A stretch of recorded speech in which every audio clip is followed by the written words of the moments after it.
Good evening, you are most welcome my YouTube channel Badlapur officer. तो मैं आप लोगों के लिए नरेशन का एक टॉपिक लेके आया हूँ, जिसके अंतर्गत हमारा टॉपिक चल रहा था कुछ महत्वपूर्ण या सम स्पेशल रूल्स।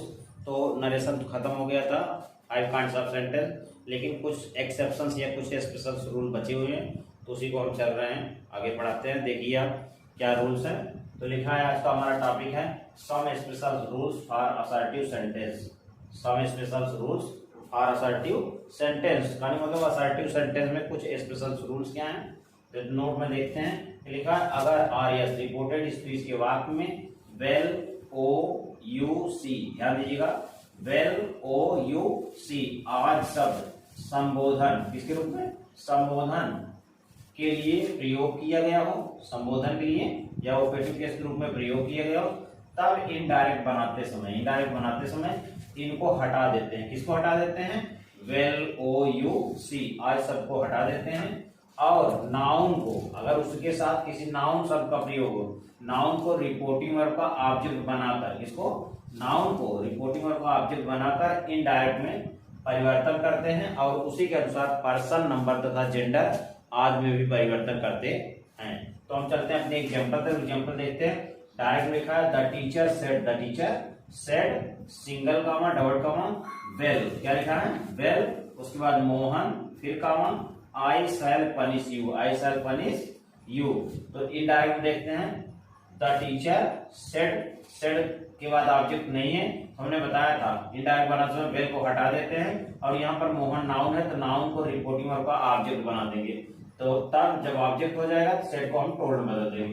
तो हो गया, the teacher told Mohan, the teacher told Mohan. Simple sentence होने ने दोनों वाक्य को जोड़ेंगे, दैट का प्रयोग कर दिए। हो गया, the teacher told Mohan that he कहां से आया, अब आई फर्स्ट पर्सन है, फर्स्ट पर्सन जो है 123/सन फार्मूला के अनुसार टीचर के अनुसार चेंज होगा, टीचर मतलब ही, तो यहाँ हो जाएगा ही।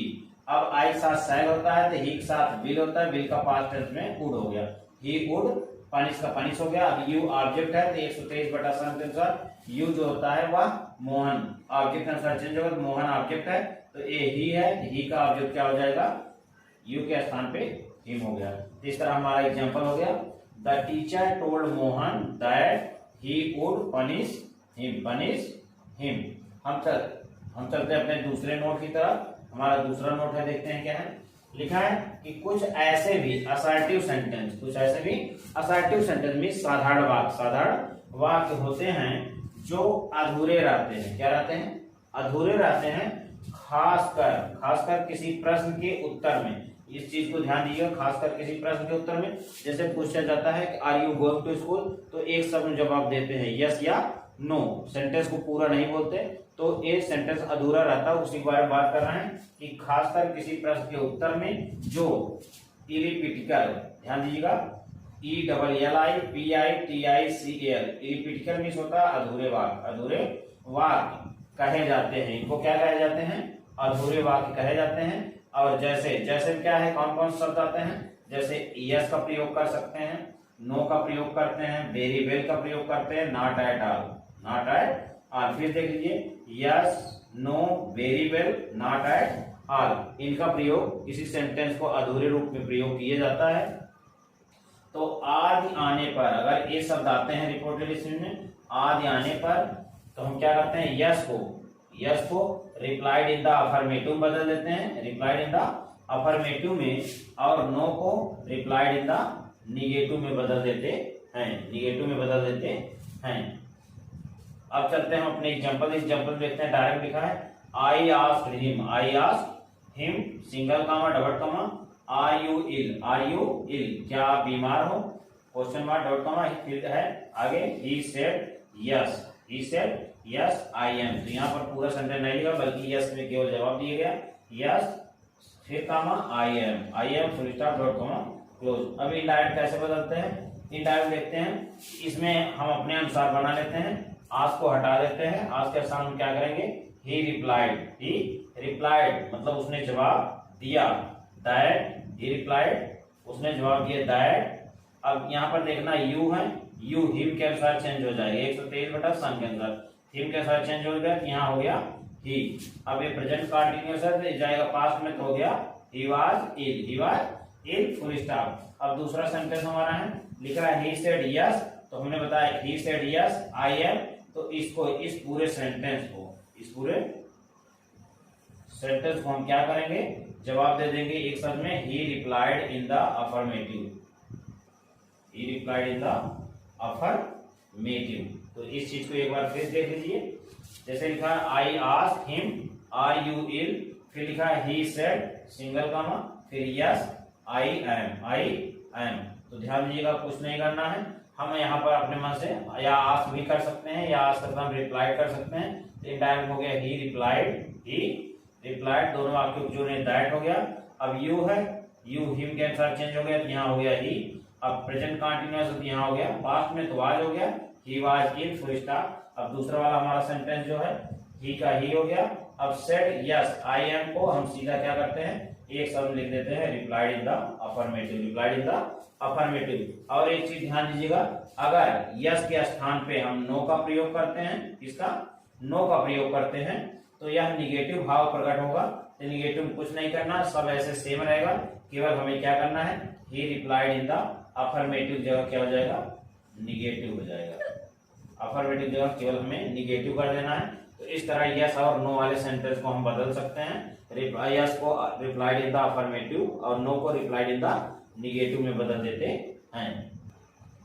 तो हम चलते हैं अपने नेक्स्ट नोट तरफ। नेक्स्ट नोट में हमारा है क्या, लिखा है कि अगर आर एस रिपोर्टेड स्पीच में नीड, इस चीज ध्यान दीजिएगा, रिपोर्टेड स्पीच में नीड का प्रयोग मुख्य क्रिया मतलब मुख्य मतलब एमबी के रूप में, एमबी की तरह प्रयोग किया गया हो, किसकी तरह, अगर नीड का प्रयोग मुख्य क्रिया की तरह या एमबी की तरह प्रयोग किया गया हो, तब उसे इनडायरेक्ट बनाते समय पास्ट टेंस में, किसमें, पास्ट टेंस, अर्थात नीड का क्या हो जाएगा, पास्ट टेंस में नीडेड, पास्ट टेंस में नीडेड में बदल देते हैं, इसमें नीडेड में। और लिखा है जब एचबी मतलब हेल्पिंग वर्ब, जब हेल्पिंग वर्ब के रूप में प्रयोग हो तब इसे नीड नॉट, ध्यान दीजिएगा, क्या करते हैं, जब हेल्पिंग वर्ब के रूप में प्रयोग हो तब इसे नीड नॉट के रूप में रहने देते हैं या नीड नॉट के रूप में ही लिख देते हैं। तो हम चलते हैं एग्जाम्पल की तरफ। एग्जाम्पल देखते हैं, लिखा है he said single comma double comma I need a pen. तो यहाँ पर देखना है कि नीड जो है या आई नीड ए पेन मतलब मुझे एक कलम की आवश्यकता है, जरूरत है। यहाँ पर नीड का जो प्रयोग है या मेन वर्ब के रूप में अर्थात एमबी के रूप में प्रयोग किया गया है। तो ध्यान दीजिएगा, जब एमबी के रूप में प्रयोग होता है इसे पास्ट टेंस में बदल देते हैं अर्थात नीडेड में बदल देते हैं। तो देखते हैं इंडायरेक्ट में, ही सेड के बाद ऑब्जेक्ट नहीं तो ऑब्जेक्ट नहीं लिखते हैं, ही सेड दोनों वाक्य जो दैट हो गया, ही सेड दैट। अब यहाँ पर आई है तो आई 123/सन के अनुसार ही से चेंज होगा, यहाँ हो गया ही नीड का थर्ड सेकंड फॉर्म मुझे needed a pen, he needed a pen. फिर देख लीजिए, he said that he needed a pen. हम दूसरा एग्जांपल देखते हैं। दूसरा एग्जांपल लिखा है डायरेक्ट में, he said to me you need not, you ध्यान दीजिएगा, you need not go there, direct में क्या है, he said to me you need not go there. तो यहाँ पर नीड नॉट को ध्यान दीजिएगा, हमने बताया कि अगर नीड नॉट के हेल्पिंग वर्ब के रूप में प्रयोग किएगा तो उसको सेम एज लिख देते हैं नीड नॉट में ही। इनडायरेक्ट क्या होगा, ही सेड के बाद ऑब्जेक्ट है तो टोल्ड हो गया, ही टोल्ड मी दोनों आपको जो दैट हो गया, ही टोल्ड मी दैट। अब यू है, यू 123/सन के अनुसार चेंज होगा, यहाँ मी है तो मी का सब्जेक्ट हो गया आई, यहाँ हो गया I need not go there. इस तरह हमारा एग्जांपल ये हो गया कि नीड का प्रयोग किस रूप में होता है।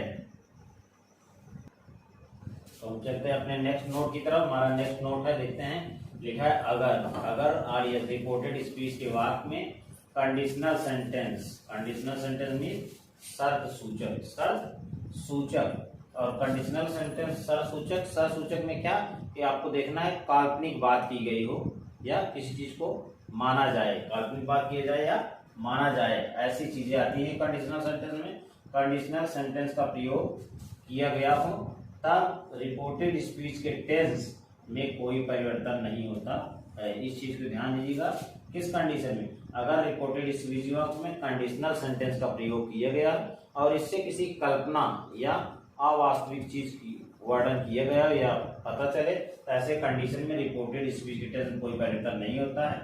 केवल प्रोनाउन में 123/सन के अनुसार परिवर्तन किया जाता है।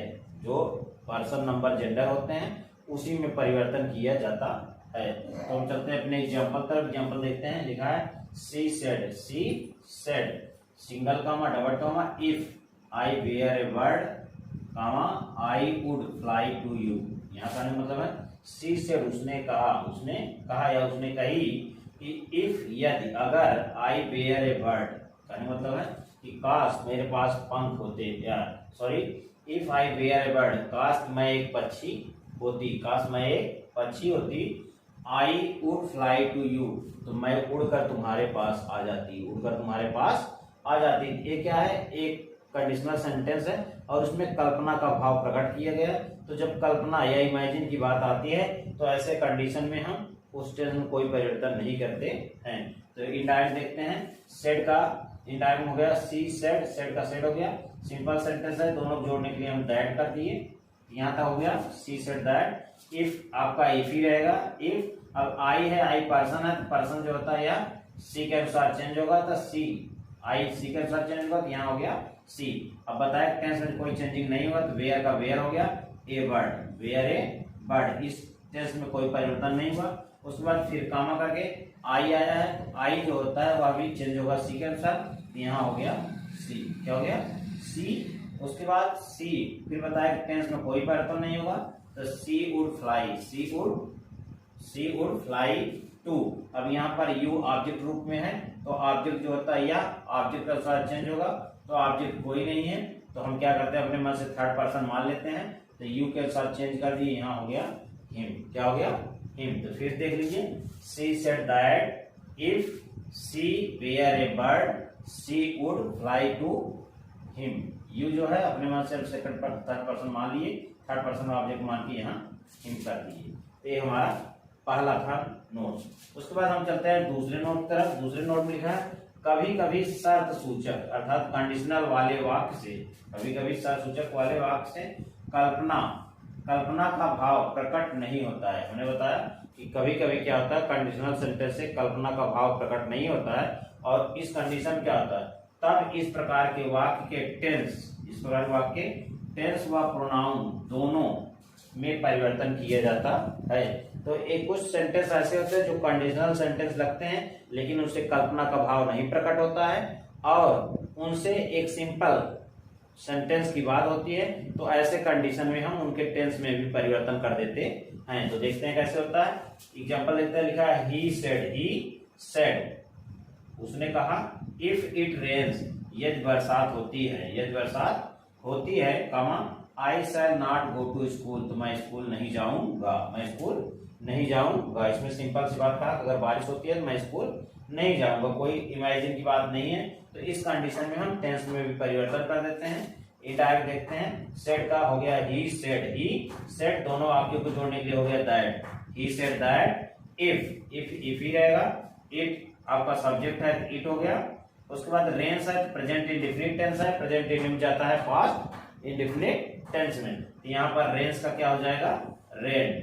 इफ इट रेन्ड, उसके बाद आई है जो फर्स्ट पर्सन है, फर्स्ट पर्सन आपका सब्जेक्ट ही के अनुसार चेंज होगा, यहाँ हो गया ही हो गया। आई साथ सैल होता है, बी के साथ उड होता है। जब सैल का आई के साथ सैल होगा तो बी के साथ विल होगा, तो विल का जब पास्ट टेंस बदलेंगे यहाँ हो गया वुड। क्या हो गया? Would not go to school. तो इस तरह हमारा सेंटेंस हो गया, he said that if it rained he would not go to school. तो हम चलते हैं अपने नेक्स्ट नोट की तरफ। हमारा नेक्स्ट नोट में है लिखा है, अगर रिपोर्टेड स्पीच में सर या मैडम, ध्यान दीजिएगा क्या बता रहे हैं, सर या मैडम शब्द का प्रयोग किसमें, रिपोर्टेड स्पीच में प्रयोग किया गया हो, तब इनडायरेक्ट बनाते समय सर या मैडम को हटाकर सिंपल सेंटेंस दोनों वाक्यों को जोड़ने कनेक्टिव रूप में दैट का प्रयोग करते हैं, और दैट से पहले पहली चीज तो दोनों वाक्यों को जोड़ने दैट का प्रयोग करेंगे, और दैट से पहले हम क्या करते हैं, रिस्पेक्टफुली शब्द का प्रयोग करते हैं, रिस्पेक्टफुली में बदलकर इनडायरेक्ट बनाते हैं और इसी के अनुसार पर्सन, नंबर, जेंडर तथा निकटता सूचक शब्दों में परिवर्तन करते हैं। तो चलते हैं एग्जाम्पल देखते हैं। लिखा है Ram said to the teacher, Ram ने टीचर से कहा, सर श्रीमान, I want to go to home now, कि मैं अब घर जाना चाहता हूँ। तो हमने बताया सर या मैडम आता है तो इसको फुल्ली बदल देते हैं, तो सिंपल सेंटेंस करा है। अब सेड के बाद ऑब्जेक्ट है इनडायरेक्ट में, हो गया राम टोल्ड हिज टीचर। हमने बताया कि दैट के पहले रिस्पेक्टफुली कर देंगे, यहाँ हो गया रिस्पेक्टफुली, हो गया Ram told his teacher respectfully, दोनों वाक्य को जोड़ने के लिए दैट कर दिए। अब यहाँ आई फर्स्ट पर्सन है, फर्स्ट पर्सन राम के अनुसार चेंज होगा, तो राम मतलब ही, यहाँ आ जाएगा ही। अब यहाँ प्रेजेंट इंडेफिनिट टेंस है वांट, तो प्रेजेंट जाता है पास्ट में, तो यहाँ हो गया wanted to go home then. कभी कभी हम वांटेड टू भी करते हैं, कभी कभी वांटेड भी कर देते हैं। गो होम नाउ निकटता सूचक था, फिर इसको देन बदल दिए। ये तो हो गया सर वाला एग्जांपल। हम चलते हैं दूसरी तरफ। जो लिखा है Sakshi said to me single comma double comma madam आ गया, यू मस्ट ओबे मी नाउ। तो इनडायरेक्ट क्या करते हैं, यू मस्ट ओबे मी नाउ, इनडायरेक्ट देखते हैं। साक्षी सेड के बाद ऑब्जेक्ट है तो टोल्ड हो गया, साक्षी टोल्ड मी रिस्पेक्टफुली, दोनों वाक्य को जोड़ने दैट हो गया। अब यहाँ क्या था, यू है, यू ऑब्जेक्ट के अनुसार चेंज होगा, तो ऑब्जेक्ट मी है, तो मी के अनुसार यहाँ हो गया आई। ए मस्ट है, मॉडल एक्चुअली है, तो मॉडल एक्चुअली चेंज नहीं होगा, तो आई मस्ट रहेगा। मस्ट ओबे, यहाँ पर मी है, मी आपका ऑब्जेक्ट है, यह जो है साक्षी के अनुसार चेंज होगा, तो साक्षी मतलब सी का ऑब्जेक्ट क्या होता है हर। यहाँ नाउ निकटता सूचक शब्द है, इसको दूरी सूचक बदल दिए देन। क्या बदल दिए, देन। तो इस तरह आप एग्जांपल समझ गए होंगे कि Sakshi told me respectfully that I must obey her then. तो मैं उम्मीद करता हूं कि मेरा यह स्पेशल रूल्स नरेशन का आपको पसंद आया होगा और आप मेरे रूल को भी पढ़े होंगे और इससे जानकारी हो गई होगी। तो अगर आप मेरे इस वीडियो से सेटिस्फाई हो, मेरा रूल पढ़ाया गया आपको समझ में आया हो, तो मैं आपसे यही निवेदन करूंगा कि इस वीडियो को अधिक से अधिक शेयर करें, जिससे और भी लोगों को लाभ हो सके। और मेरे सब्सक्राइबर को बढ़ाने के लिए आपको बहुत बहुत धन्यवाद। Thank you very much. मैं अपने नेक्स्ट पार्ट फिर आऊँगा, तो आप मेरा वेट करिए। Thank you very much.